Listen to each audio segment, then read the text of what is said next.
함께 예배드리는 성도 여러분, 주님의 이름으로 환영하고 축복합니다. 마스크 착용하시고요. 1m 이상 간격을 유지하셔서 자리를 잡으시기 바랍니다. 우리 함께 일어나서 묵도드리겠습니다. 온 땅이여 여호와께 즐거이 부를지어다. 기쁨으로 여호와를 섬기며 노래하면서 그 앞에 나아갈지어다. 여호와가 우리 하나님이신 줄 너희는 알지어다. 그는 우리를 지으신 자시요 우리는 그의 것이니 그의 백성이요 그의 기르시는 양이로다. 감사함으로 그 문에 들어가며 찬송함으로 그 궁정에 들어가서 그에게 감사하며 그 이름을 송축할지어다. 대저 여호와는 선하시니 그 인자하심이 영원하고 그 성실하심이 대대에 미치리로다. 아멘. 우리 함께 찬양 드리겠습니다. 새 찬송가 84장, 동일 찬송가 96장, 온 세상이 캄캄하여서.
공동의 기도를 드린 후에 박인효 집사님 기도 인도해 주시겠습니다. 오늘 우리 예배 가운데 하나님께서 임재하시며 또 우리 가운데 살아계심을 경험하는 복된 예배 되도록 기도하시기 바랍니다. 우리의 예배를 통해서 하나님께서 영광과 존귀와 경배를 받으시도록 기도하시기 바랍니다.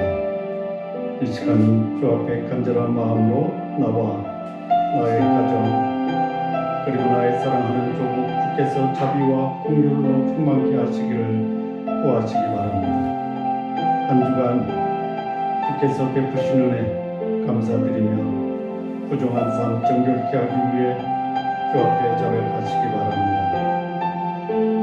코로나로 인해서 온 지구가 고통 가운데 있는데 이 고통 속에서 역사하시는 하나님의 은혜와 섭리를 발견하며 또한 주께서 이 코로나를 치유하시고 혼란스러운 지구를 하나님께서 안정시켜 주시도록 도와주시기 바랍니다.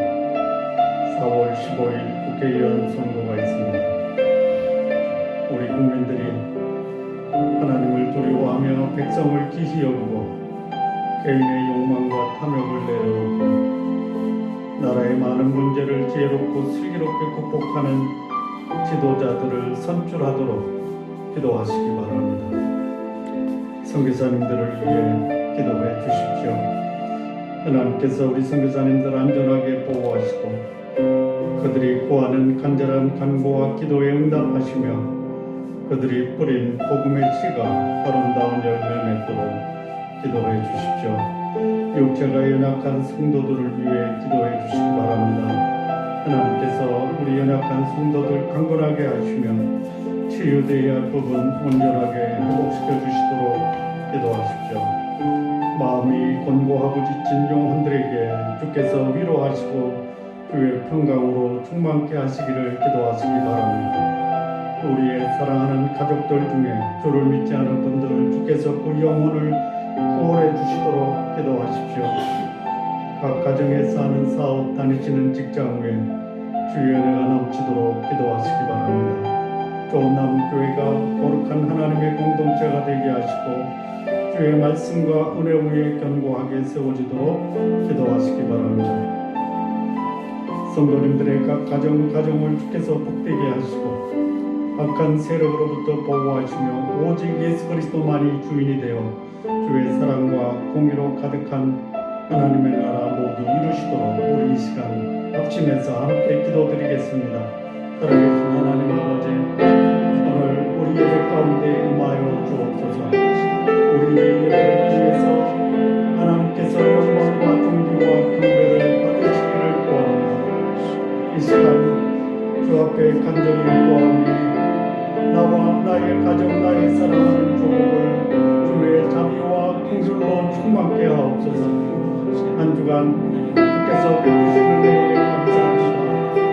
부정한 삶 이 시간 주 앞에 자백하오니 우리 주 예수 그리스도의 보혈로 정결케 하옵소서. 코로나로 인해서 온 세상이 고통받고 있습니다.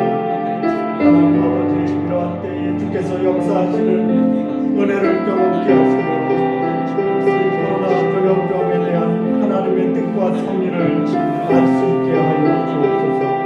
혼란스러운 이 세상 주의 능력으로 치유하시고 안정시켜 주옵소서. 4월 15일 총선을 앞두고 있습니다. 하나님 아버지, 우리 유권자들 그들이 뽑는 지도자들이 하나님을 두려워하며 백성을 지휘하고 개인의 영광과 탐욕을 내려놓고 나라의 많은 문제들을 스스로 지혜롭게 극복하는 지도자들 선출할 수 있도록 하나님 역사하여 주옵소서. 선교사님들을 위해 기도합니다. 하나님 아버지, 선교사님들을 안전하게 보호하여 주옵소서. 그들이 구하는 간절한 간구와 기도에 응답하시고 그들이 뿌린 복음의 씨가 아름다운 열매 되게 하옵소서. 육체가 연약한 성도들 하나님 아버지, 주께서 그들을 강건하게 하시고 치유되어야 할 부분이 온전히 회복되기를 구합니다. 마음이 건고하고 지친 영혼들을 주께서 위로하시고 주의 평강으로 충만케 하옵소서. 우리의 사랑하는 가족들 중에 주를 믿지 않는 분들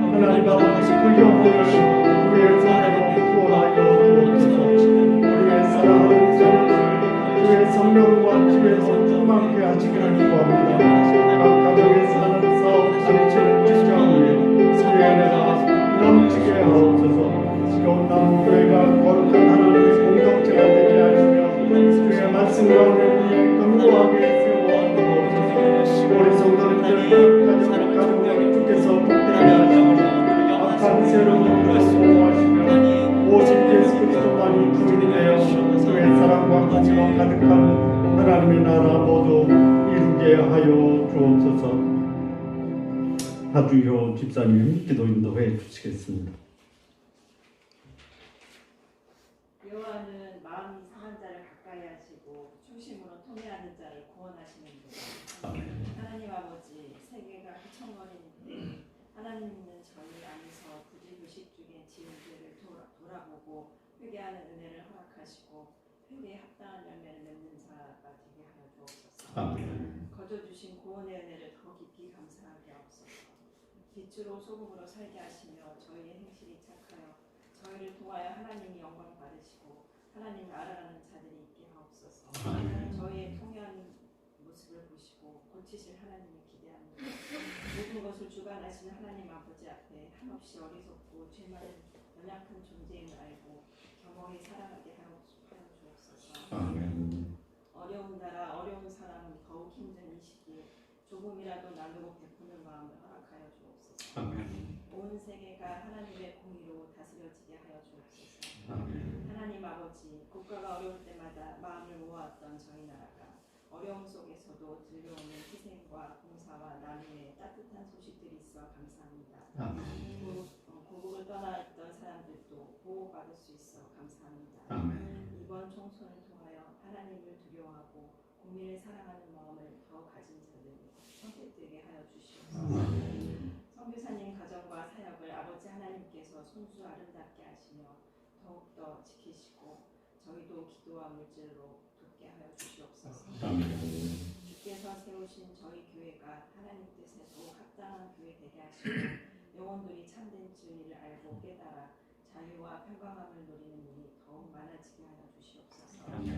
삶의 모범과 말씀의 명쾌한 묵상으로 저희를 이끌어 주신 목사님과 가정의 거룩한 믿음의 명문가로 하나님께서 쓰시기에 귀한 가정이게 하여 주시옵소서. 늘 수고하시는 우리 간사님, 장로님, 집사님들께 영육 강건함과 주의 복을 풍성하게 내려주시기를 간절히 기도합니다. 영육이 연약한 지체들 주께서 특별히 보호하시며 우리 권사님 속히 회복되시도록 주의 치료의 광선을 발하여 주시옵소서. 우리의 자녀들이 이 마지막 시대에 영원하신 하나님 아버지 한 분만을 믿고 섬기며 자신의 삶을 의탁하며 살아가게 하여 주시옵소서. 각자의 처소에서 예배의 삶을 드리는 이때에 저희 모든 성도가 주께로 더욱 가까이 말씀과 기도의 줄을 놓지 않게 하여 주시옵소서. 교회를 향한 시선이 곱지 않을 때 하나님 아버지 바르게 믿는 성도로서 세상을 이기게 하시는 능력을 받고 거룩함과 사랑을 나타내며 저희를 통해 주를 믿는 자들이 있게 하여 주시옵소서. 저희를 사랑하시되 끝까지 사랑하시는 예수님의 이름으로 기도드렸습니다. 하늘에 계신 우리 아버지여, 이름이 거룩히 여김을 받으시오며 나라가 임하시며 뜻이 하늘에서 이루어지는 것 같이 땅에서 이루어지시옵소서. 오늘날 우리에게 만나는 것을 주옵시고 우리가 우리에게 죄 지은 자를 사하여 준 것 같이 우리 죄를 사하여 주시고 우리를 시험에 들지 말게 하옵시고 다만 하나님께서 구하옵소서. 너와 권세와 영광의 아버지께 영원히 있사옵나이다. 아멘.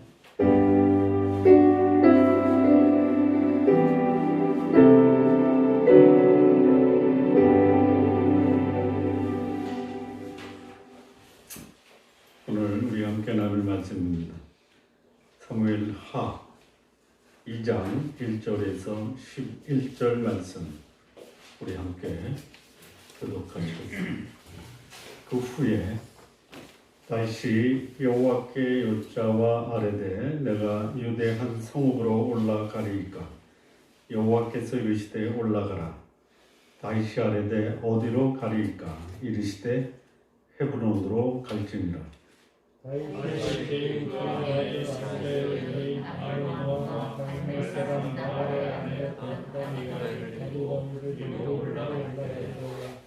또 자기와 함께한 추종자들과 그들의 가족들을 다윗이 다 데리고 올라가서 헤브론 각 성읍에 살게 하니라. 거기서 다윗의 이름을 모아 유다 족속의 왕으로 삼았더라.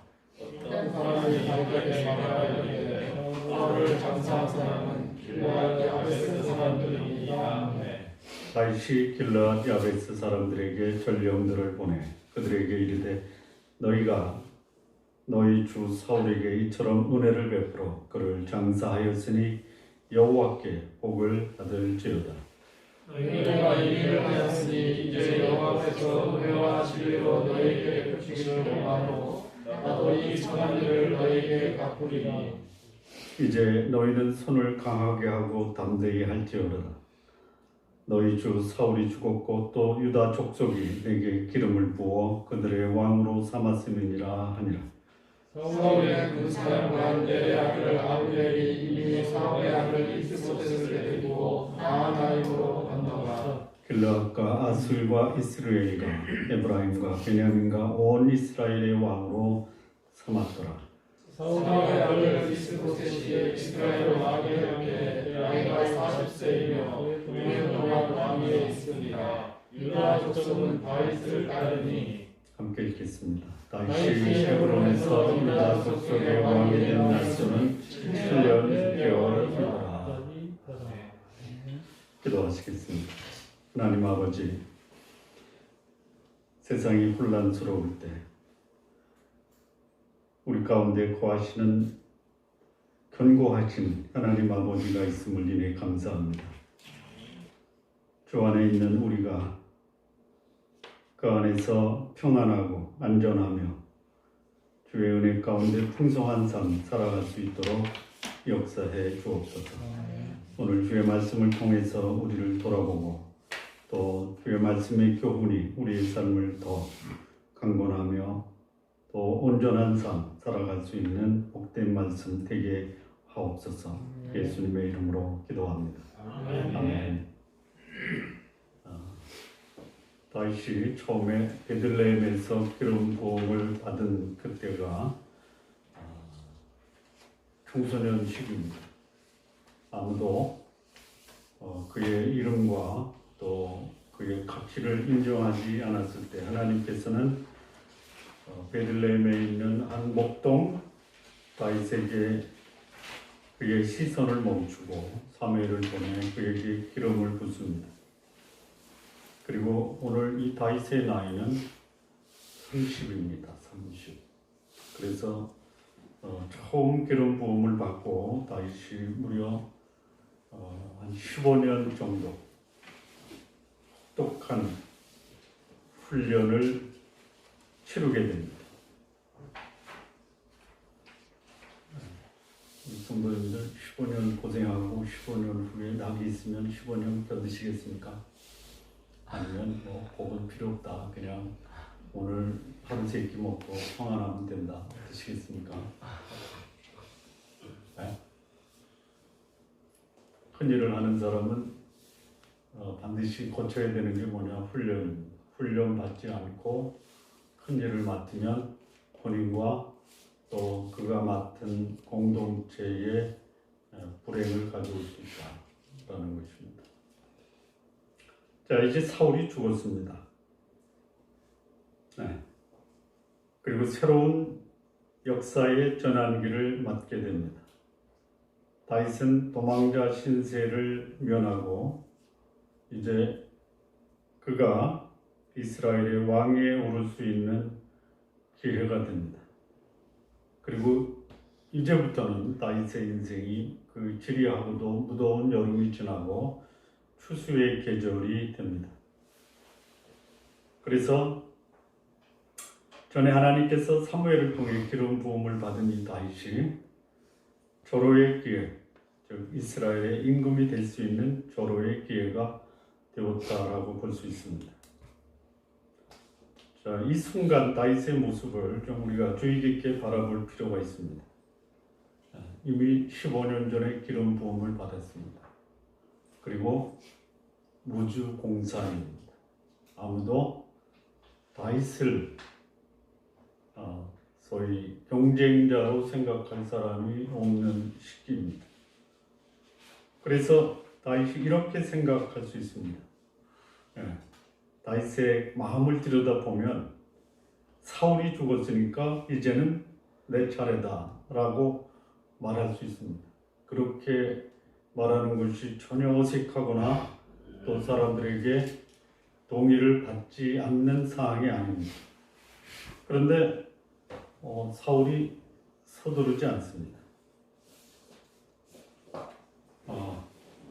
여러분 15년을 인내했잖아요. 그러면 15일은 더 인내할 수 있죠. 아닌가요? 15년 인내했으면 이제는 됐다라고 생각해서 15년 기다린 그것에 대한 보상을 받으려고 이제 서둘러서 자기가 얻을 수 있는 그 보상을 취하려고 노력할 수 있죠. 그런데 15년 기다린 사람이 15일 더 기다릴 수 있습니까? 우리 성도님 같으면 15년 기다렸으니까 이제 못 기다려 이렇게 해서 서두르겠습니까? 아니면 15년을 기다렸는데 15일 아니면 1년 더 기다리는 거 뭐 되죠? 라고 생각할 수 있죠. 그냥 기다린 거요. 내가 서두르다가 이를 그르치게 하는 일이 없기를 바랍니다. 그러니까 이 다윗은 15년을 기다리면서 인내했는데 굳이 서두를 필요가 없다라는 그런 모습이에요. 그리고 서두르지 않을 뿐 아니라 하나님의 인도하심을 구하고 있습니다. 그러니까 오랜 훈련을 받은 사람들이 자신의 삶이나 세상을 바라보는 그 시각이 어떻습니까? 어떠냐면요, 느긋하다. 우리 성도님들 좀 느긋하게 사시기 바랍니다. 그 소위 이 시기는 누가 결정하냐면 하나님이 결정하신다. 하나님이 결정하는 이 시기를 내가 결정하려고 하다 보면 그르칠 수가 있다라는 것이 오랜 세월 동안 하나님께서 다윗을 인내하게 하셨습니다. 그리고 훈련을 통해서 다윗을 한 나라의 왕으로서 그가 갖춰야 될 역량과 성품을 갖추게 하셨습니다. 그런데 그 갖춰진 역량과 성품을 그는 서둘러서 드러내기를 원치 않습니다. 자, 이 사울이 죽고 다윗의 시대가 도래한 이 상황에서 다윗이 보여준 이 모습, 어쩌면 오늘 우리가 살아가는 이 삶에서도 대단히 중요한 교훈과 진리를 우리에게 주고 있다라는 것이 유다 지파의 왕으로 선임이 됩니다. 그리고 그 유다 지파의 왕으로서 다윗이 다스린 기간은 몇 년이냐? 몇 년이죠? 네? 7년 6개월. 네. 그러니까 7년 6개월에 정확한 건 지금 제가 다시 확인을 해야 되는데요. 7년 6개월 정도 될 겁니다. 네.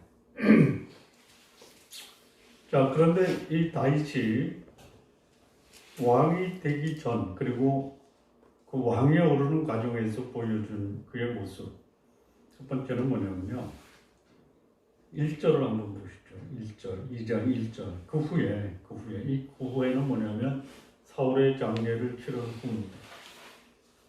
다윗이 여호와께 여쭈어 이르되 내가 유대 한 성읍으로 올라가리까 여호와께서 이르시되 올라가라. 다윗이 아뢰되 어디로 가리까 이르시되 헤브론으로 갈지니라.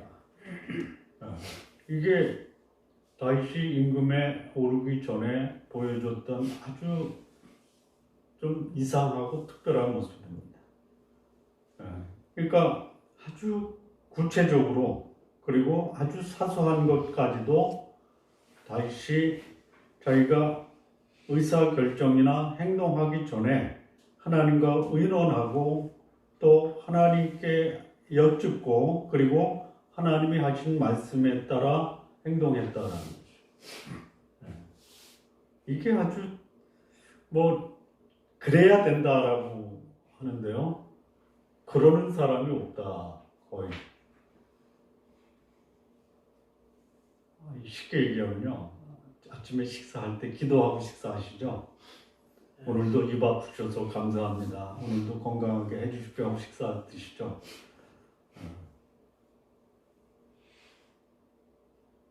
근데 거기까지 하고 이제 식사 드시죠. 식사할 때 하나님 이 반찬 주신 것 감사합니다. 이 반찬 먹어도 될까요? 이렇게 기도하는 사람 있습니까? 이제 밥이 없어서 가게에서 라면 사다가 끓여서 먹을 때 하나님 제가 라면을 먹고 싶은데 괜찮습니까? 라고 기도하는 사람 있습니까? 없죠. 근데 지금 다윗이 뭐 하는 거예요? 하나님 제가 라면을 먹어도 되겠습니까? 라고 하나님께 아뢰는 거죠. 그렇지 않습니까? 예? 그거 예, 아주 범사의 사소한 일까지도 하나님과 의논하는, 그리고 그 하나님의 말씀에 따라서 순종하는 이 모습이 다윗이 유다의 왕으로 선출되는 과정, 선출보다는 왕에 오르기 과정에서 보여준 모습이에요. 자, 이렇게 된 그 배경에는 우리가 지금까지 다윗을 말씀을 통해서 보면서 이 사울을 통해서 하나님이 다윗을 어디로 인도하시냐면 죽음의 골짜기로 인도하실 때도 있어요. 그리고 소위 이방 나라에 망명을 할 때도 있었어요. 그리고 그 죽음을 피해서 도망 다닐 때 다윗이 겪었던 것이 있습니다. 그게 뭐냐면 내 뜻대로 하니까 내 주변 사람들이 다치더라. 내 뜻대로 하는 것이 내가 원하는 삶을 사는 것이 아니라 나와 내 주변 사람들에게 죽음까지도 가져올 수 있었다라는 것을 경험했습니다. 그리고 그는 그런 죽음의 절망의 골짜기에서 기도의 줄을 붙들고 일어섭니다.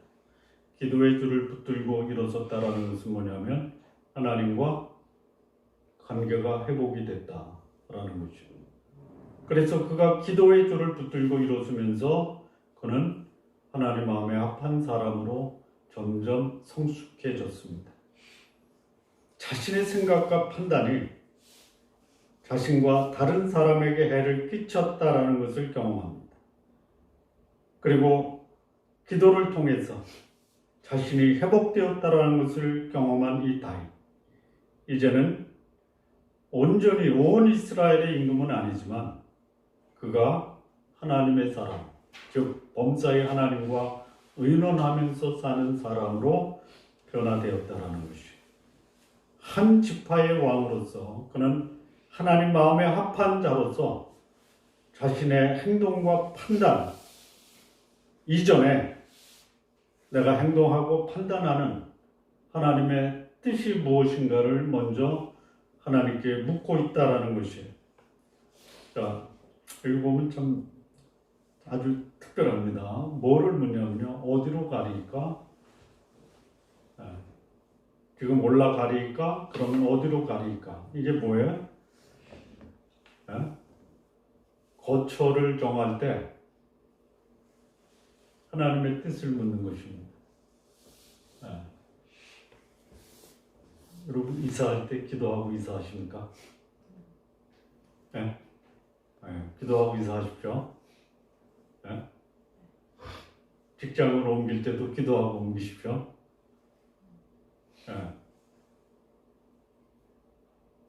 그것까지도 다윗은 하나님께 하나님의 뜻을 묻고 있는 것이. 아이고 이런 분들 있어요. 뭐 이사하는데 전망 좋고 또 그 소위 아파트 가격이 올라가는 추세를 봐서 빨리 선점해가지고 가격 올려서 또 이렇게 그 시세 차익을 얻을 수 있는 곳으로 옮기면 되지 뭐 하나님의 뜻을 묻냐. 물으시기 바랍니다. 물으시기 바랍니다. 그 전망을 보고 그것에 근거해서 결정하는 그런 것이 하나님의 뜻을 묻는 것보다 훨씬 더 사람들이 익숙해 있다는 것이.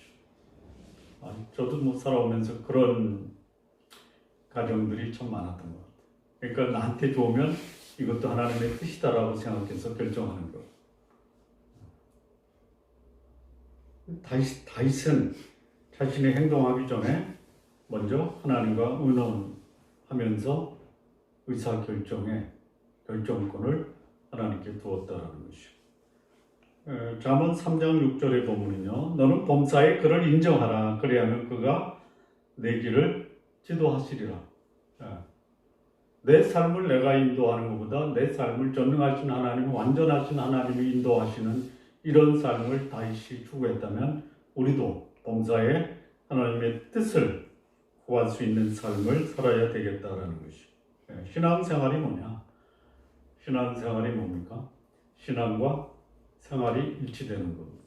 그러니까 하나님의 뜻을 묻고 그 뜻에 합당한 삶을 살아가는 것이 신앙생활이다라는 거예요. 신앙은 있는데 생활은 별개다. 거기에 우리가 훨씬 더 익숙해 있을 수 있다라는 것이에요. 자, 이 통치자가 하나님의 뜻을 구한다라는 것은 국가와 국민에게 복입니다. 내 정권과 내 특권을 계속 유지할 것이냐, 어떻게 하면 좋으냐, 이런 것을 구하는 통치자가 아니라 하나님과 국민에게 어떻게 하나님의 뜻을 구하고 국민의 복을 추구할 것인가를 구하는 통치자, 이 다윗과 같은 통치자입니다.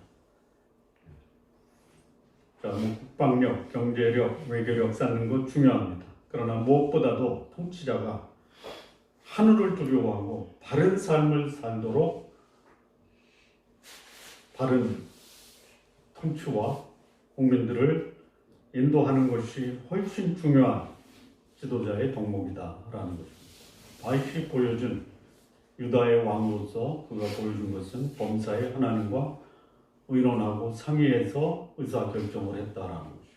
이게 우리의 삶 가운데서도 범사에 그게 사소한 일이라 하더라도 그런 마음을 우리가 간직하는 것이 필요하다라는 것입니다. 자, 두 번째요.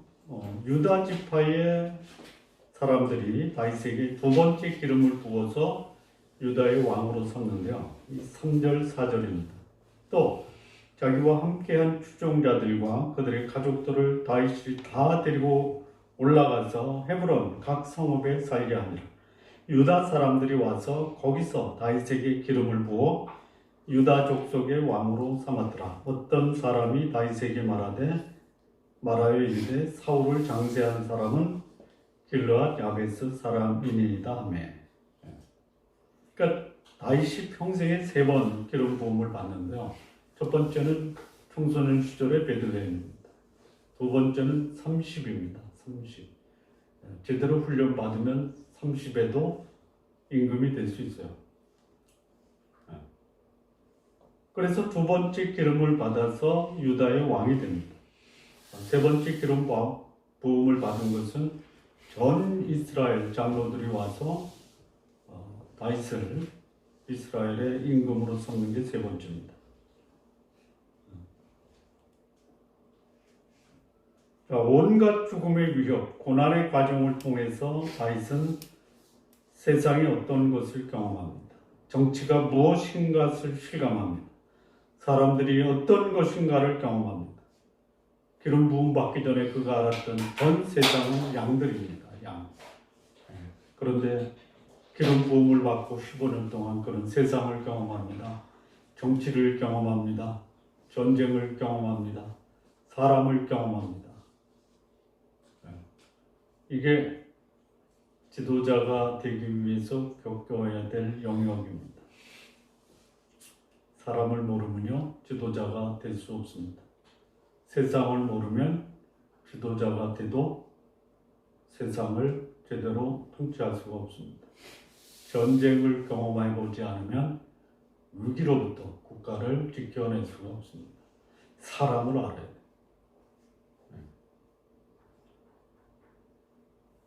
이 다윗은 훈련의 기간을 거치면서 하나님이 그를 인도하시는 선한 손길을 경험합니다. 이게 하나님의 사랑이에요. 여러분, 문제가 없는 것이 아니라 문제 속에서 하나님을 경험하는 사람이 하나님의 사람이에요. 우리 믿음이라고 할 때요, 이 승리하는 믿음이 있죠. 그렇죠? 또 어떤 믿음이 있습니까? 어떤 믿음이 있냐면요, 견디는 믿음이 있어요. 한번 여쭤보겠습니다. 승리하는 믿음을 원하십니까? 견디는 믿음을 원하십니까? 자, 또 하나 질문하겠습니다. 승리하는 믿음이나 견디는 믿음의 환경과 상황은 유사합니까? 전혀 다릅니까? 승리하는 믿음도 전쟁이 있죠. 승리하는 믿음도 불 속에 들어가죠. 승리하는 믿음도 사자굴에 들어가죠. 그렇죠? 그 환경은 승리하는 믿음이나 견디는 믿음이나 같아요. 자, 견디는 믿음은 뭐예요? 불 속에 들어가서 죽는 거죠. 승리하는 믿음은 불 속에서 살아나오는 거죠. 견디는 믿음은 죽음 앞에서 죽죠. 승리하는 믿음은 죽음 앞에서 살아나오죠. 견디는 믿음은 전쟁에 나가서 죽죠. 승리하는 믿음은 전쟁에 나가서 승리하죠. 환경이 승리하는 믿음과 견디는 믿음의 차이가 없어요.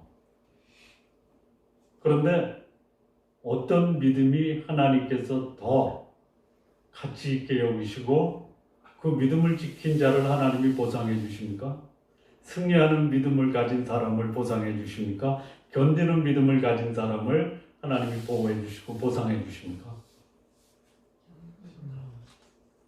그러니까 하나님 앞에 보상받을 수 있는 믿음은 승리하는 믿음도 귀하지만 견디는 믿음을 가진 사람은 더 귀하다. 이런 말씀 있잖아요. 죽도록 충성하라. 그래야만 내가 너에게 무엇을 주리라? 죽도록 충성한 거야. 죽음으로 충성을 보여준 사람, 증거한 사람에게는 하나님이 생명의 멸류관을 주세요. 죽지 않고 살아남은 사람에게도 살아있다라는 자체가 보상이지만 죽은 자에게는 죽음을 생명으로 바꿔주는 보상을 주시는 분이 하나님이십니다. 다시 그 오랜 세월을 보내면서 인내의 시간을 보내고 이제 그 인내의 열매를 맺는 거예요. 자, 그런데 이 다윗이 인내하면서 하나님의 뜻을 성취한 것에 대한 이 다윗의 아주 그 애절한 심정을 그가 시편에서 그의 마음을 고백하고 있습니다. 그게 시편 37편인데요.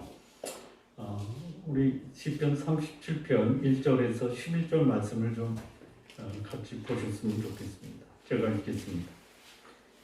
이 시편 37편은요, 다윗의 노년에 쓴 시입니다.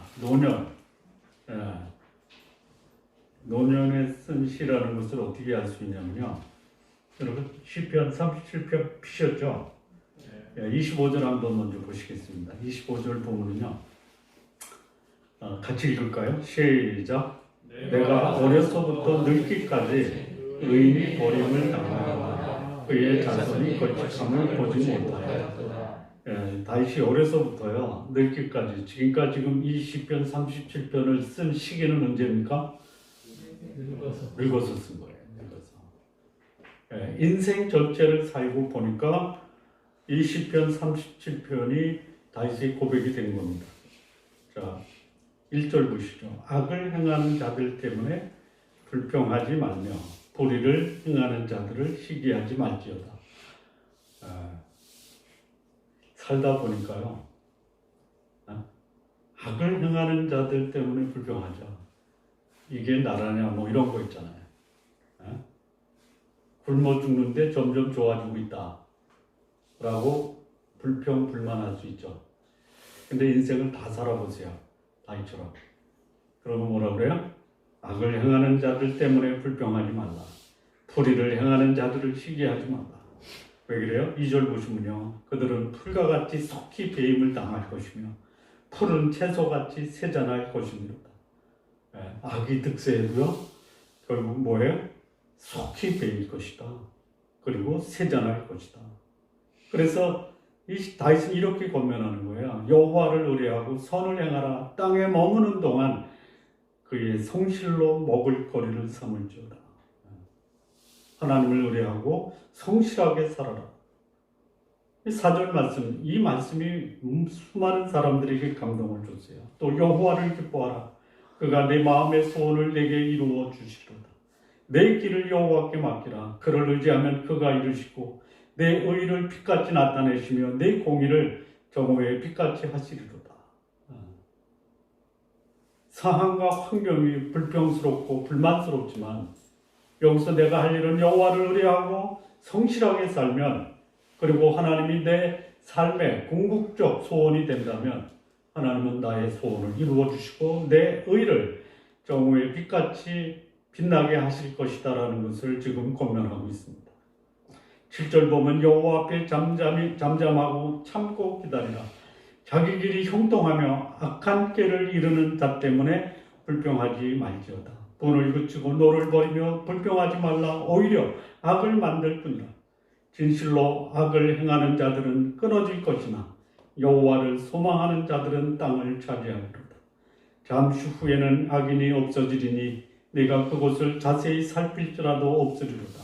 그러나 온유한 자들은 땅을 차지하며 풍성한 화평으로 즐거워하리로다.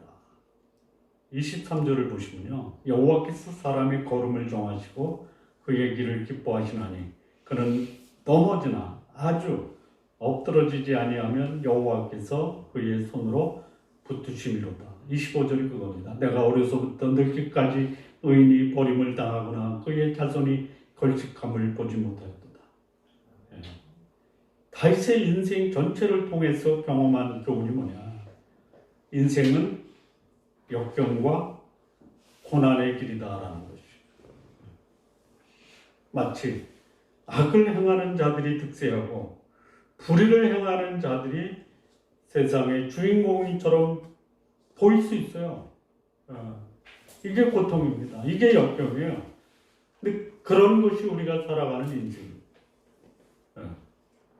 내 인생의 행악자와 불의를 행하는 자로 인해서 고통받을 수 있다라는 것이 우리의 인생이다라는 것을 아시기 바랍니다.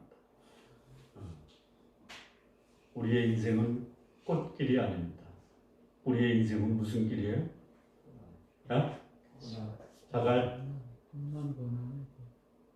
자갈도. 그렇잖아요. 가시밭길이죠. 꽃길이 아니라 가시밭길이다. 근데 그것을 알면요, 아, 그렇구나. 근데 그것이 아니다라고 부인하면 더 고통스러워요. 다시 그 고백을 하는 거예요. 자, 이런 인생의 역경과 고난의 길인 것을 알을 때 여기 다시 또 무슨 그 권면을 하냐면요, 3절과 8절에 보면요, 여호와를 의뢰하고 선을 행하라. 땅에 머무는 동안 그의 성실로 먹을 거리를 삼을지어다. 8절에 보면요, 분을 그치고 노를 버리며 불평하지 말라. 오히려 악을 만들 뿐이라. 그러니까 인생을 살 때 불평거리가 없는 게 아니라 불평거리가 있음에도 불구하고 불평하거나 투기하지 말고 성실하게 인생을 살아라라는 것이. 자, 여기 이 8절에 보면요, 분을 내고 노를 내면요, 어떻게 돼요? 오히려 악을 만들 뿐이라. 악에 대해서 불평하고 그것을 원망하면 그 자체가 내가 악인이 된다라는 거죠. 뭐 이런 세상이 있어? 객관적으로 보십시오. 그게 인생이야. 그런데 거기서 그것을 나에게 적용해서 성실하게 살고 하나님을 의지하는 삶을 살아야지, 그 고통스러운 환경과 상황을 원망하고 불평하면 내가 뭐가 되는 거예요? 내가 악한 자가 되는 것이죠. 환경에 어떻게 대응하느냐가 나를 결정하는 것입니다. 다시 이것을 우리에게 권면하고 있는 거예요. 3절과 4절을 보면요, 4절인데요, 또 여호와를 기뻐하라. 그가 내 마음의 소원을 내게 이루어 주시리로다. 예. 하나님의 주권을 의뢰하고 하나님의 뜻을 구하는 사람에게 하나님이 그의 소원을 이루어 주신다라는 것이 결국은 하나님의 뜻이 완전하게 설 것입니다. 예. 여호와를 기뻐하면 우리의 소원이 이루어집니다. 예. 기쁨이 뭐냐? 소원 성취의 감정이에요. 그런데 누구를 기뻐해야 되느냐? 여호와를 기뻐하라는 것이죠. 환경은 여전히 원망스럽고 불평스러울 수 있어요. 그 상황에서 우리가 우리의 소원을 어디다 두느냐? 원망스럽고 불평스러운 환경을 주관하시고 섭리하시는 하나님께 우리의 소원을 두라라는 것이죠.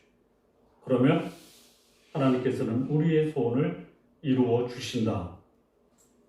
이게 인생 전체를 살고 다시 우리에게 권면하는 것이죠. 이런 말이 있지 않습니까? 과거의 아픔과 고통이 지나고 나면 웃으면서 말할 수 있다. 이런 말 있죠. 예. 어느 모임에서 당신이 겪었던 과거의 고통을 얘기해 주십시오. 그런데요, 이상한 일이 벌어졌어요. 말하는 사람도 얼굴에 화색이 돌고요. 듣는 사람도 그 말을 들으면서 웃으면서 들었다라는. 예. 견디는 그 과정을 통과하는 사람은 고통스러운데요. 지나고 나면 웃을 수 있다.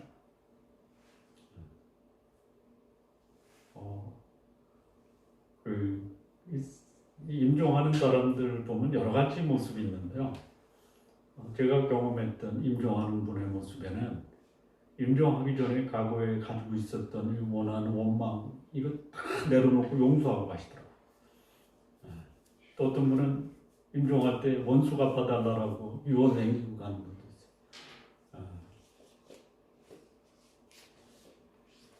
우리 성도님들은 인생 마지막 순간이 아름답게 되기를 기도하십시오. 근데 우리는 내가 원치 않든 아름다울 거예요. 환경과 상황이 아름답다라는 것이 아닙니다. 제가 요즘 오늘도 이제 그 칼럼에 썼지만 영생에 들어갈 거 아니에요, 중국에. 옷 벗는다고 그러죠, 옷 벗는다고. 네? 가운도 벗을 거죠. 네? 군인들은 옷 벗으면 그냥 할 일이 없잖아요. 군인들만 그런 게 아니죠. 직장에서도 이제 내년이면 옷 벗어 이런. 근데 그 옷을 안 벗으려고 그렇게 애쓰고 고생하는 이유가 뭐예요? 옷 벗으면 내 인생에서는 이제 더 이상 소망이 없다 이거 아닙니까? 자, 그런데요. 우리 지금 살아있을 때 우리가 입는 옷은 어떤 옷입니까? 뭐라고 하냐면요, 성경은요, 육신의 장막 또는 낡은 장막이라고 합니다. 네? 근데 우리가 세상을 떠날 때 그 낡은 장막을 벗고 뭘 입어요? 새로운 옷을 입죠. 네. 자, 회사에 근무하다가 이제 어떤 이유로든 회사를 못 다니게 됐어요. 옷을 벗어요. 그런데 옷을 벗고 났는데 더 좋은 옷이 기다리고 있다. 어떨 것 같아요?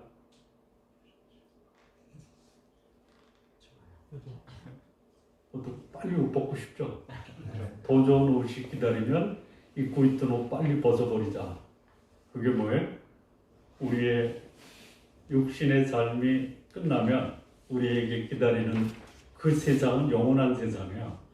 자, 이 육체의 세상 어떠냐면요, 고생해야죠. 여러분, 죄를 짓고 나서 즐거운 노동이 고통스러운 노동으로 바뀐 거죠.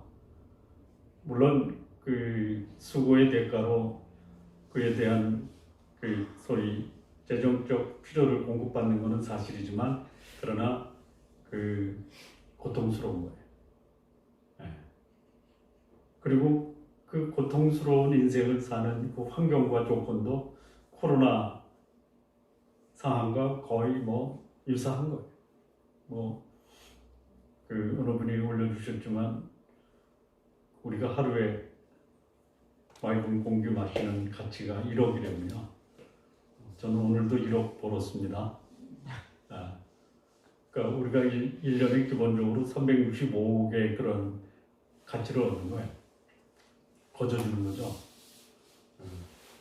고통스럽게 우리가 이 땅의 삶을 사는데도 그거 집착하고 미련을 가져요. 근데 어느 날 우리의 육체의 생명이 수명을 다합니다. 그리고 우리는 영원한 천국이 기다리는데요.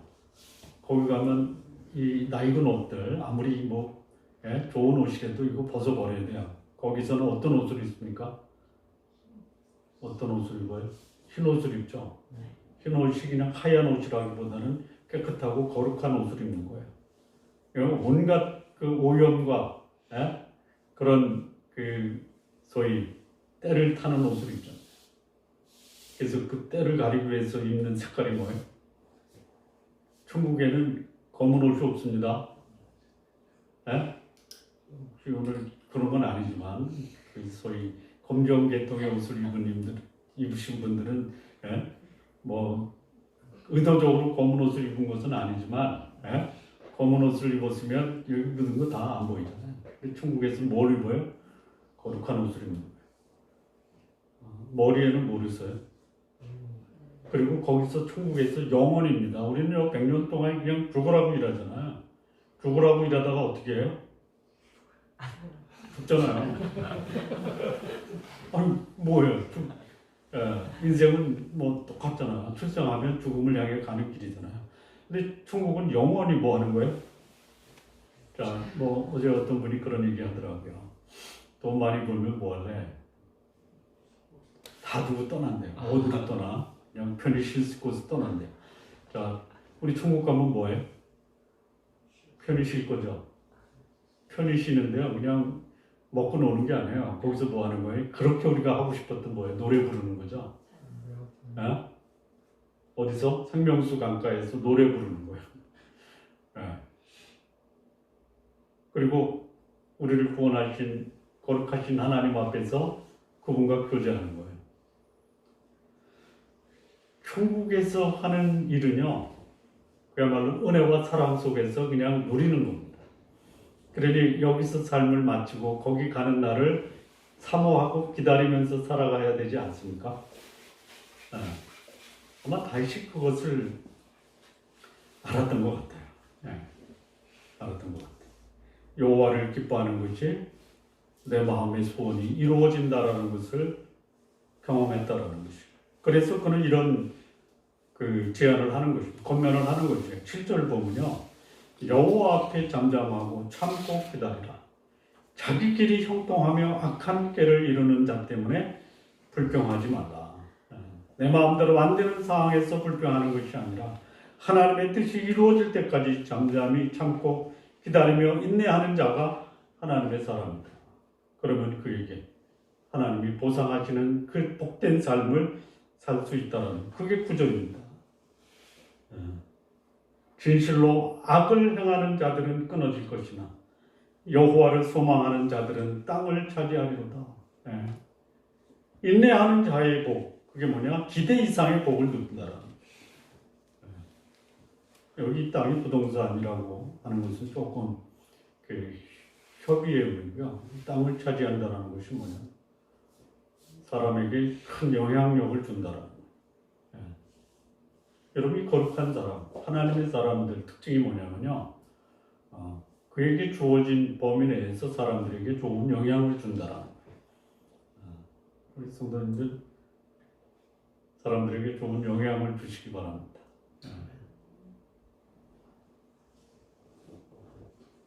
인내의 복을 과정은 힘들어도 그 열매를 마음껏 누리시는 성도님들 되시기 바랍니다. 자, 세 번째, 다윗이 유다의 왕이 된 그 상황에서 다윗이 보여준 또 하나의 모습이 있는데요. 5절 7절입니다. 5절 7절. 다윗이 길르앗 야베스 사람들에게 전령들을 보내 그들에게 이르되 너희가 너희 주 사울에게 이처럼 은혜를 베풀어 그를 장사하였으니 여호와께 복을 받을지어다. 너희가 이 일을 하였으니 이제 여호와께서 은혜와 진리로 너희에게 베푸시기를 원하고 나도 이 선한 일을 너희에게 갚으리니 이제 너희는 손을 강하게 하고 담대히 할지어다. 너희 주 사울이 죽었고 온 유다 족속이 내게 기름을 부어 그들의 왕으로 삼았음이니라 하며 여기 이 사울을 장세한 길르앗 야베스 사람들에게 복을 빌어줍니다. 여러분 그 원수에게 도움을 준 사람은 원수와 같습니까?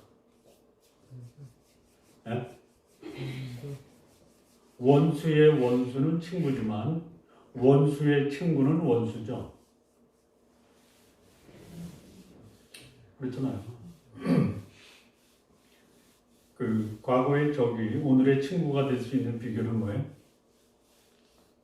오늘의 적에게 그 친구가 적이 되면 과거에는 원수였지만 지금은 친구가 되죠. 그게 이제 인간 세상에서 벌어지는 아주 그 일반적인 현상이에요.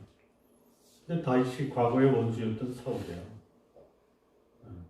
근데 이 사울의 장례를 잘 치러준 길르앗 야베스 사람들에게 다윗이 뭐 하는 거예요? 복을 빌어주는 것이에요.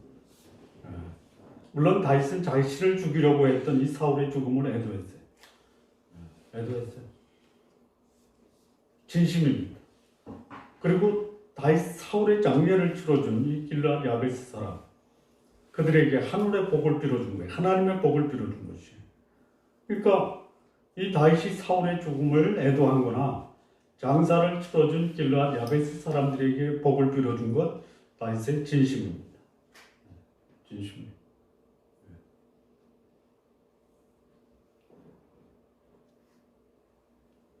자,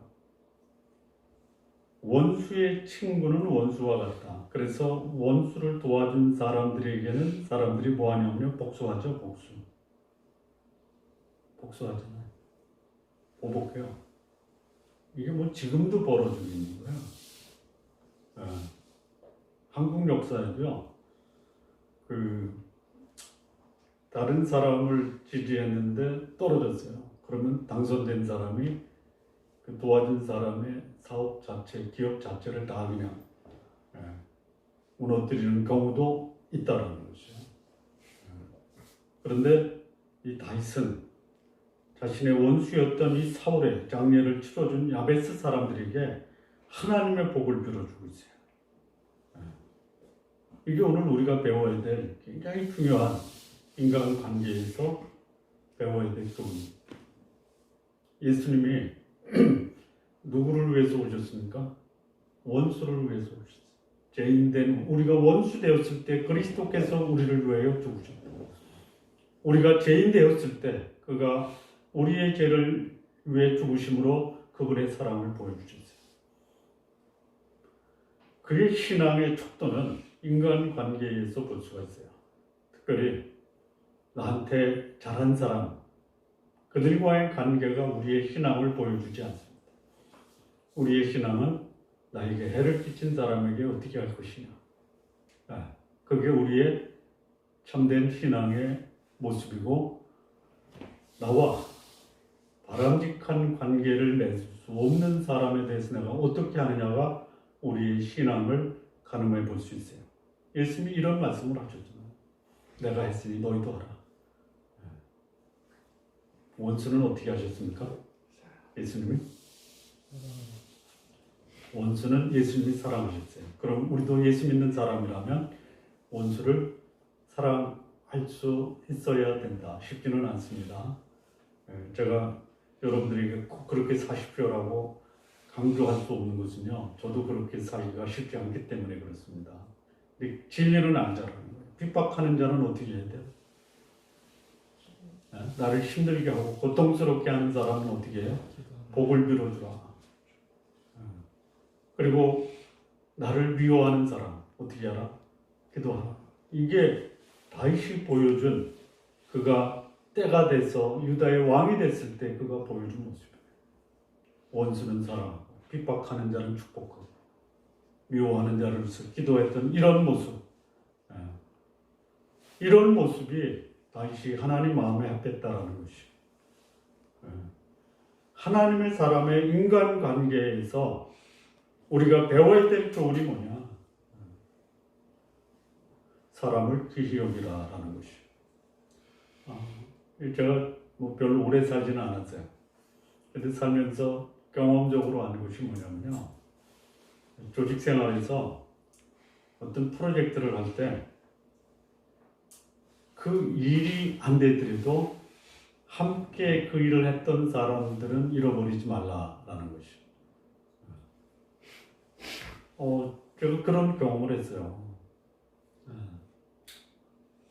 제가 추진하는 그 계획을 의사 결정하는 동료가 안 된대요. 그럼 어떻게 해요? 막 싸우고 뭐 가서 다른 사람한테 욕하고 전혀 도움이 안 되고요.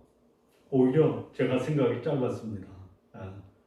그 일이 안 됨으로 인해서 내가 갚아야 될 그런 그 대가가 있다면 제가 감당하겠습니다. 그랬더니 나중에 그분이 저한테 나 직장생활하면서 너 같은 친구 처음 봤다는 거예요. 나중에 뭐 적극적으로 도와줘.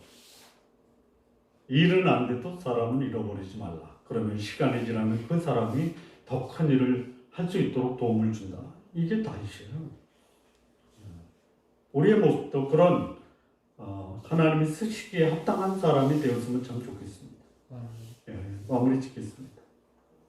하나님의 사람 흔들릴 수 있어요. 넘어질 수 있어요. 다윗이 시편 30편에서 넘어져요. 아주 엎드러지지 않습니다.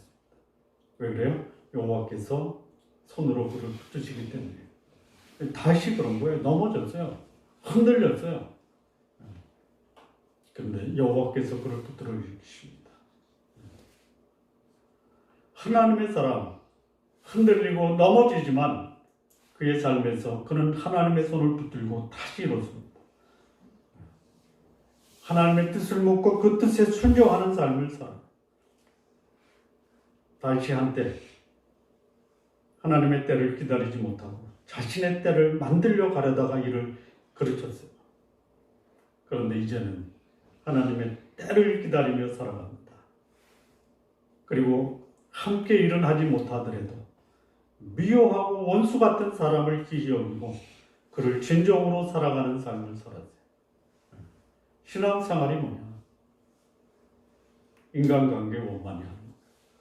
하나님과 의논하며 사는 거예요. 그리고 나를 향한 하나님의 뜻 앞에 순종하며 살아가는 삶이 바람직한 신앙생활입니다. 우리 성도님들, 내 마음에 안 드는 그런 사람과 좋은 관계 맺으십시오. 인간관계의 원만함, 그리고 내 삶을 향한 범사에 하나님의 뜻을 구하는 삶. 그러면 하나님이 내 마음의 소원을 이루어 주시고, 그리고 내 삶 속에 일어나는 모든 삶의 환경을 궁극적으로 나를 위한 하나님의 은혜와 공급의 통로로 만드신다라는 겁니다. 우리 성도님들, 하나님이 우리 성도님들의 삶 복되고 아름답게 인도하시기를 진심으로 바랍니다. 기도하시겠습니다. 하나님 아버지 감사합니다. 주의 말씀으로 우리의 삶, 하나님의 뜻을 분별하고 그리고 그 뜻에 순종하는 삶을 살 수 있도록 하나님 인도해 주옵소서. 예수님의 이름으로 기도합니다. 아멘. 4월